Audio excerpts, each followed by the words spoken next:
Hello class, let us continue our discussion particularly on passive cell transport mechanisms. Let us define first what is osmosis.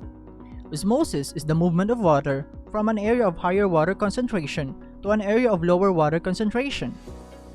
Osmosis can also be defined as the movement of water through a selectively permeable membrane from an area of lower solute concentration to an area of higher solute concentration.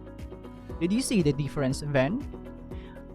Based on the first definition offered, it is still the water that moves in an effort to equalize the concentration. Again, it is still the water that moves in an effort to equalize the concentration. Not the particles, not the substances, or even molecules. Molecules, substances, particles, all of them can also be categorized as your solutes, right? While on the other hand, the second definition, it is still the water that moves in across the selectively permeable membrane. That is from an area of lower solute concentration towards the area of higher solute concentration. Both of these definitions means the same. Now let me draw your attention particularly on my video presentation that will help us explain the process behind your osmosis.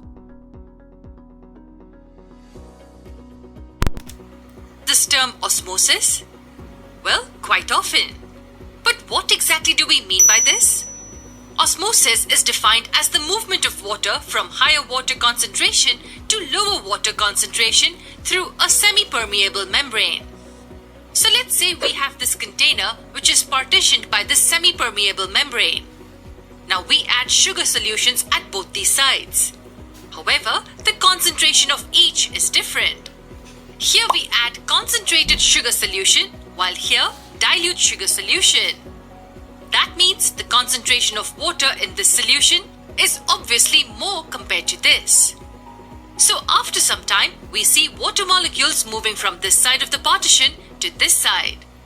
And how long will this movement take place? It will occur till the concentration of water is balanced, that is, equalized on both the sides.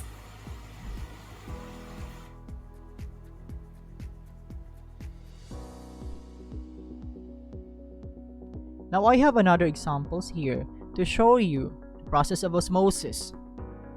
Now take, for example, the two solutions containing different solute concentration are separated by a selectively permeable membrane. These small blue dots here, as you can see on the picture, these are actually your water molecules that moves toward to the solution B.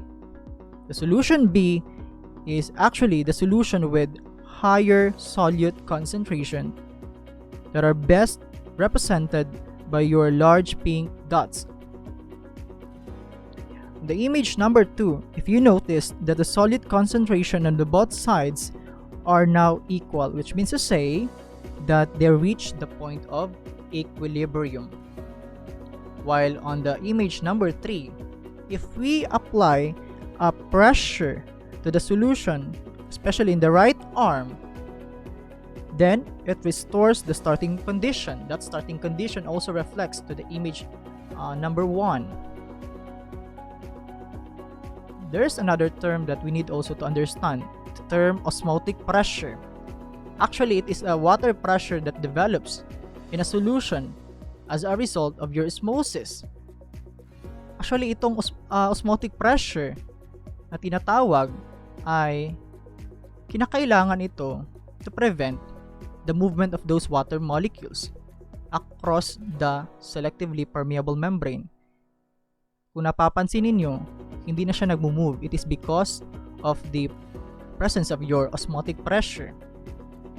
There's another type of pressure that we need also to understand, that is your hydrostatic pressure. Okay, what is this hydrostatic pressure, by the way? Your hydrostatic pressure is the one that opposes your osmotic pressure. Paano ba nangyayari itong hydrostatic pressure? Actually, as the water diffuses by the means of osmosis into a solution, the volume of that solution actually increases. And as the volume of the water, particularly on the solution B, increases, it exerts more and more pressure against the semi-permeable membrane. And that pressure that I am referring to is what we call your hydrostatic pressure. Again, your hydrostatic pressure is the exerted pressure against the semi-permeable membrane, that actually the one that opposes your osmotic pressure. The principle here to understand also your hydrostatic pressure is that the greater the pressure of, the greater the volume of the water, the greater is the hydrostatic pressure. Again, to clarify this principle, under your hydrostatic pressure, the greater the volume of the water, the greater the hydrostatic pressure. Think also of the balloon as one example. In analogy, I mean that the more water in the balloon, the more pressure against the sides of the balloon. On the other hand, your osmotic pressure, paano ba ito nangyayari, itong osmotic pressure? What is the principle behind your osmotic pressure? Actually, the more solute in a solution, the greater its osmotic pressure. So, ganun yun. So, kung mas marami pala yung solute sa isang solution, in a certain solution, then mas greater, o kaya mas mataas talaga yung tinatawag natin na osmotic pressure, which is needed siya para ma-prevent yung movement ng water across your selectively permeable membrane. Also take note that the water molecules crosses the plasma membrane through a water channel known as your aquaporins. Again, the water channels is known as your aquaporins.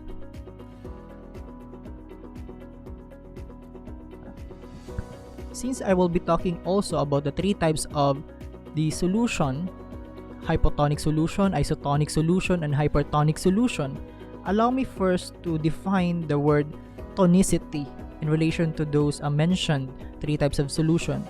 The word tonicity means it is the ability of the solution to change the size and shape of cells by altering the amount of water they contain.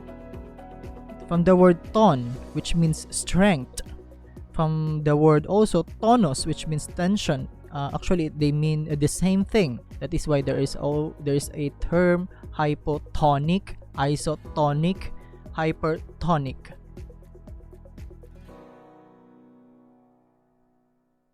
Now, if we will use the human red blood cell to be placed in three different solutions, we have the hypotonic, isotonic, and hypertonic solution.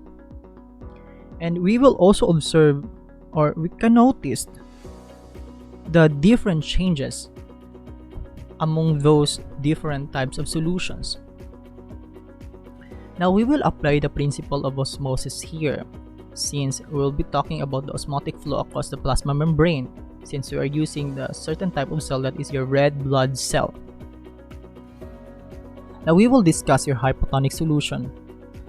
Your hypotonic solution, what will happen is that more water will enter into the red blood cell. So, ano mangyayari kung maraming tubig ang papasok sa loob ng red blood cell? So, the red blood cell will eventually swell, or it will burst. Another adjective for that is it will rupture or it will lyse. Then it will end up to a condition called hemolysis. So pag sinabi nating hemolysis, ito yung from the word hemo, blood, lysis, which means breakdown. So it is breakdown of the red blood cells. That is why if you can see in the picture, no, nasisira yung kanyang plasma membrane, actually the structure of the cell, kasi pumutok siya kasi ang daming tubig ang pumasok. Kasi if we will apply the osmosis from the area of higher concentration towards the lower concentration, again, pag sinabi kong osmosis, sa outside part ng na iyong red blood cell, mataas yung concentration ng water kumpara doon sa loob ng red blood cell. So again, from the area of higher concentration of water towards the area of lower concentration of water. As I mentioned earlier, that the other definition of your osmosis is that also the movement of water from the lesser concentration of solute towards the higher concentration of solute. Now, the question is, saan ba dito makikita yung part na mababa yung solute at yung part na mataas yung concentration ng solute? Since it is a hypotonic solution, expect to note that the outer part of this cell, where the red blood cell is being suspended, the outer part, as I said, yung sa labas ng red blood cell, is mababa yung number ng solute kasi tinatawag siyang hypotonic. So, ang nangyayari, since mababa ang number ng solutes dito sa labas, so ang nangyayari, yung tubig mismo sa labas, kasi opposite yan siya. Pag mababa yung fluid pag mababa yung solute sa labas ng cell, mataas yung concentration ng water. So, there is still a water.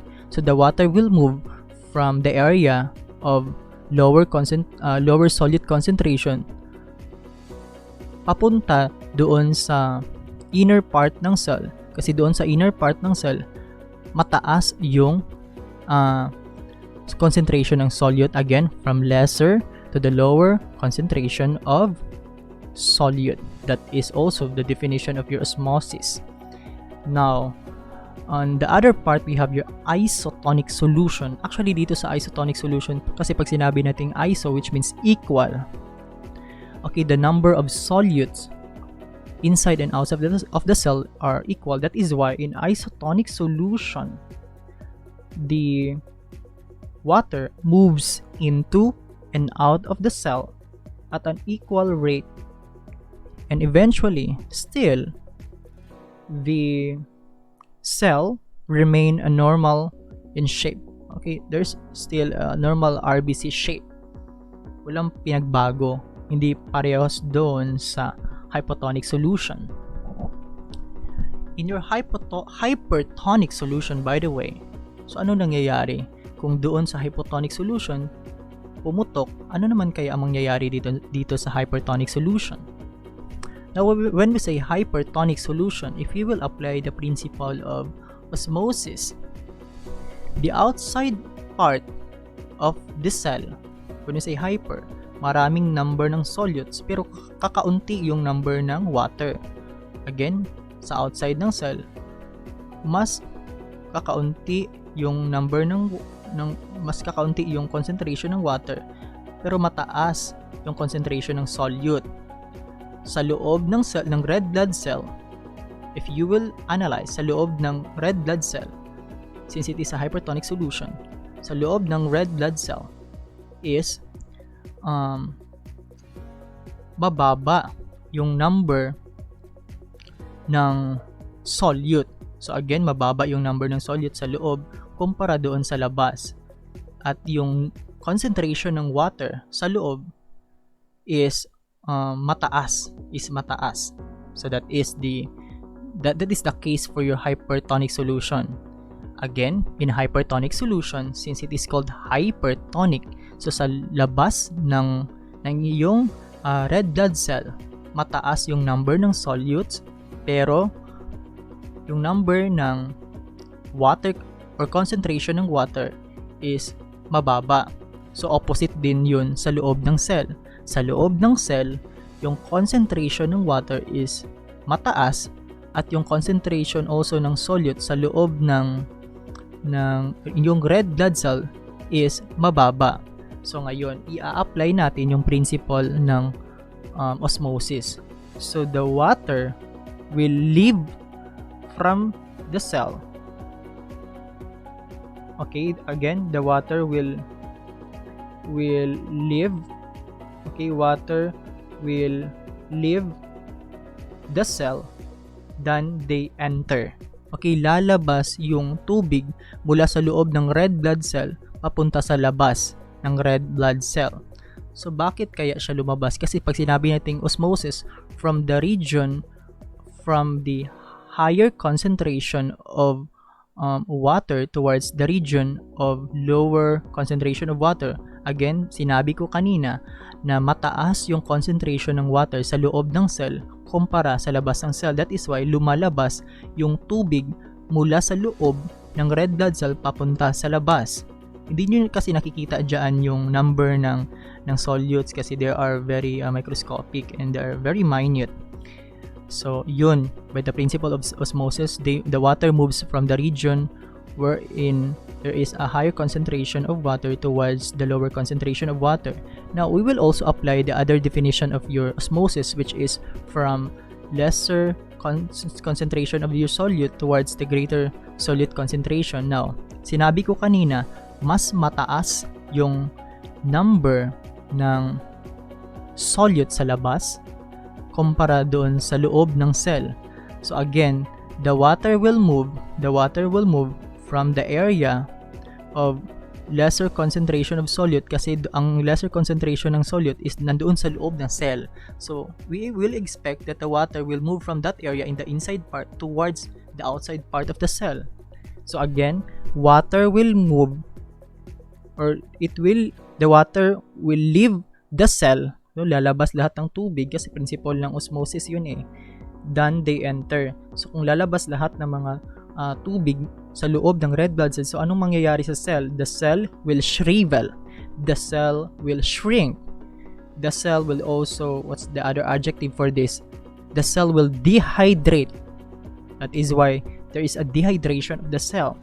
And actually, it will lead to a condition called your crenation. Okay, or your cellular crenation. So again, we must have to remember or familiarize those terms like hemolysis is for hypotonic solution, isotonic solution, there is a normal RBC shape, walang pinagbago. Then sa hypertonic solution, there is what we call crenation. Okay, crenation. Okay, the knowledge of osmotic pressure, by the way, is used when replacement of fluid are needed for the patient who has become dehydrated. Kasi ganito yan, magagamit natin ang mga concept regarding sa osmotic flow across the plasma membrane, especially there are certain conditions like dehydration. Since sinabi ko sa crenation, the cell dehydrates because of the movement of water from the inside to the outside part.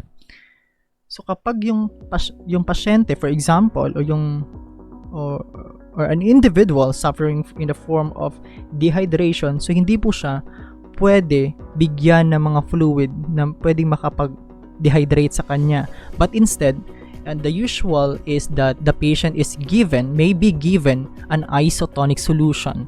An isotonic solution is used because it provides rehydration without causing osmotic damage to the cells. The shape of the RBC still normal. Here's another example of your passive transport mechanism. This is your facilitated diffusion. In your facilitated diffusion, some molecules need other molecules to help or facilitate their movement across a cell membrane. The word there is help or facilitate. That is why it is called facilitated diffusion.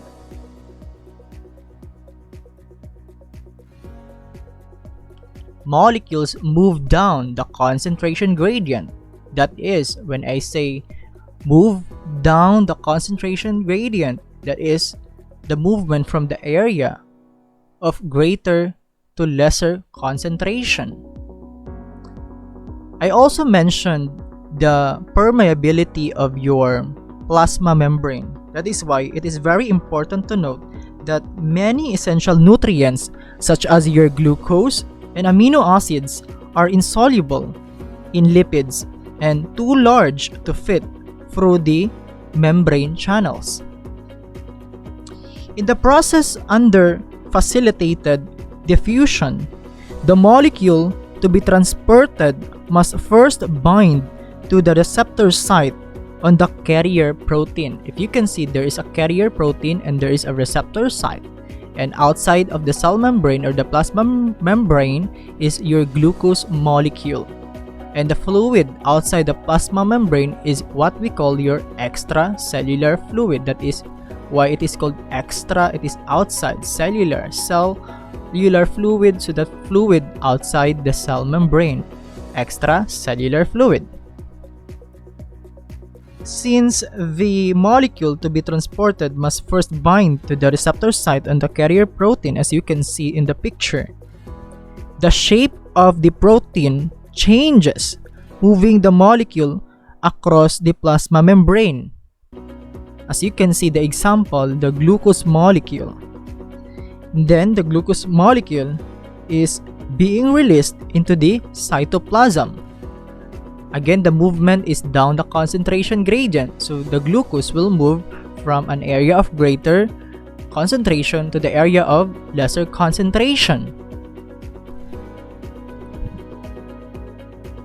Take note also that all cells move glucose molecule across their cell membranes through the process I mentioned, facilitated diffusion. However, several different carrier proteins are involved. In the muscle cells, in the fat cells, and many other types of cells, the glucose transporter functions only. Again, the glucose transporter functions only when they are stimulated by a hormone called insulin. Kailangan kasi natin ang insulin para tuluyang makapasok ang mga glucose molecules sa loob ng ating cells. Remember that the glucose gives us also energy, especially to our cells. Take note also that the insulin is produced by an organ called your pancreas. Again, it is produced by the pancreas. And the inadequate production of your insulin is one of the cause of your diabetes mellitus. Again, your diabetes mellitus, kung saan tumataas ang level ng glucose sa blood kasi hindi na makapasok yung ibang mga glucose molecules, dahilan na rin ng kakulangan ng mga kakulangan din ng insulin na pinoproduce ng iyong pancreas. So that is your diabetes mellitus. That is highly related when there is a problem about your facilitated diffusion.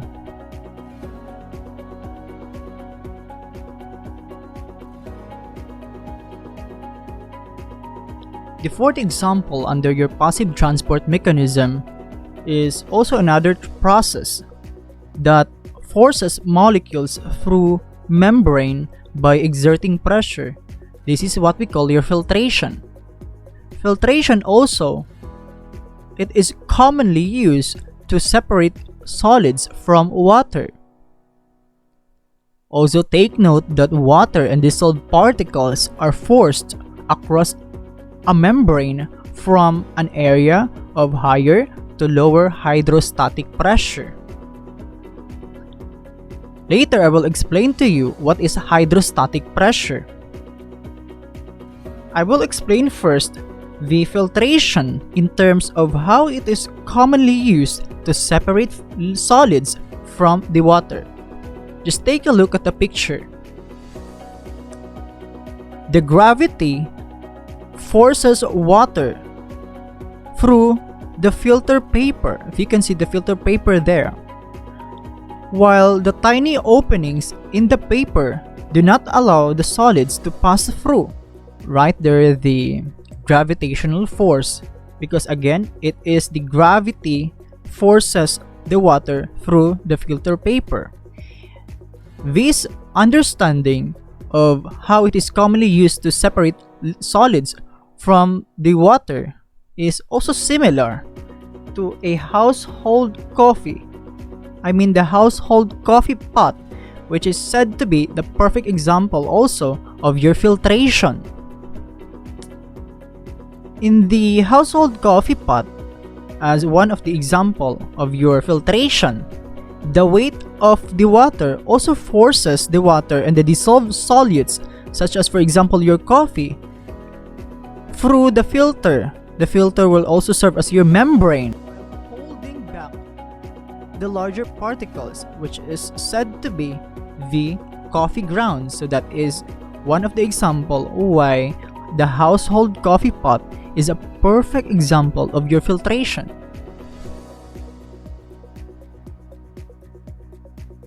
Here's another example of how filtration works. One of the most obvious examples of filtration in our body occurs in the capillaries. Capillaries are very tiny blood vessels, so small that a single red blood cell can barely fit through them. Take note also that the filtration is also the method that our kidneys use to remove waste products from the blood. Since I mentioned earlier that in filtration, water and dissolved particles are forced across the membrane from an area of higher to the lower hydrostatic pressure. Pay particular attention with the term hydrostatic pressure. I also discussed already the term hydrostatic pressure in the concept of your osmosis. It is also defined there that the hydrostatic pressure is the one that opposes the osmotic pressure. But in this case, in your filtration, there's another meaning about your hydrostatic pressure. Paano ba nabubuo yung hydrostatic pressure? Actually, sa bawat pagtibok ng ating puso, namumuo yung tinatawag natin na pressure papunta doon sa ating capillary walls. And the pressure in the capillary walls that is generated by the contraction of our heart is so high that can push the fluid across the capillary membranes into the interstitial fluid.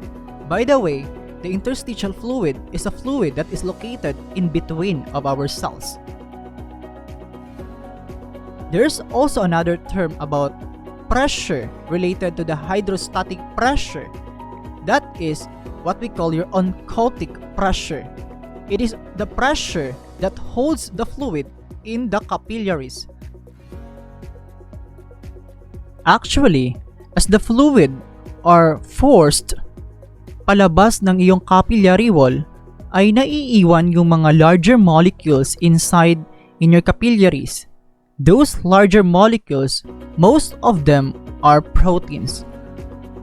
The name of proteins specifically are your albumin, since there are a lot of proteins in our body. So most of them are your albumins as one of the type of your proteins.